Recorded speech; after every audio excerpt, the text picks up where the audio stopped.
Birthday முன்னிட்டு அவருடைய நடித்த கலாய்ப்பு வந்து ஒரு கிளிம்ஸ் வீடியோ வந்திருக்கு. எப்படி எதிர்பார்க்கிறீங்க? அதாவது தளபதி 51வது பிறந்த நாளுக்கு எப்பவுமே படம் ஏதாச்சும் ரிலீஸ் ஆகும்.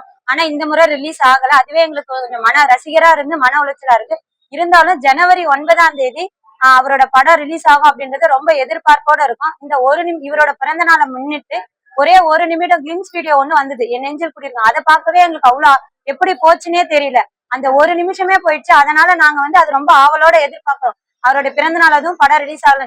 அதே மாதிரி 2026 சிஎம் அவரு தான் உட்காரணும் அப்படின்றது எங்களோட ரொம்ப எதிர்பார்ப்பாகவே இருக்குது. அவரோட பர்த்டே 51வது பர்த்டே அவருக்கு கடந்து வந்த அந்த பாதைகள் எப்படி இருந்தது? உண்மையாலுமே அவர் எவ்வளோ இதோ பார்த்திருக்கோம். ஆனா இருந்தாலும் இந்த 51வது பிறந்த நாள் அன்னைக்கு நாங்க அவரோட படம் வரலன்றது ரொம்ப கஷ்டமா ஒரு ரசிகரா இருந்து நான் ரொம்ப வருத்தத்தை தெரிவிச்சுக்கிறேன். இருந்தாலும் வரும் காலத்துல கண்டிப்பா அவர் படம் நடிக்க மாட்டாருன்னு சொல்லவே கஷ்டம். இருந்தாலும் மக்களுக்கு அரசியல்ல இருந்து மக்களுக்கு நல்லது செய்யணும்னு நினைச்சிருக்கிறாரு இல்லைங்களா? அதுவே நாங்க ரொம்ப எதிர்பார்ப்போம். எல்லா ஏழை எளிய மக்களுக்கு எல்லாருக்குமே நல்லது செய்யணும். 2026 சிஎம் அவரு தான் அப்படின்றது எங்களோட தமிழ்நாட்டு மக்களோட மொத்த பேரோட ஆசையும் ஆர்வமும் எதிர்பார்க்கிறோம்.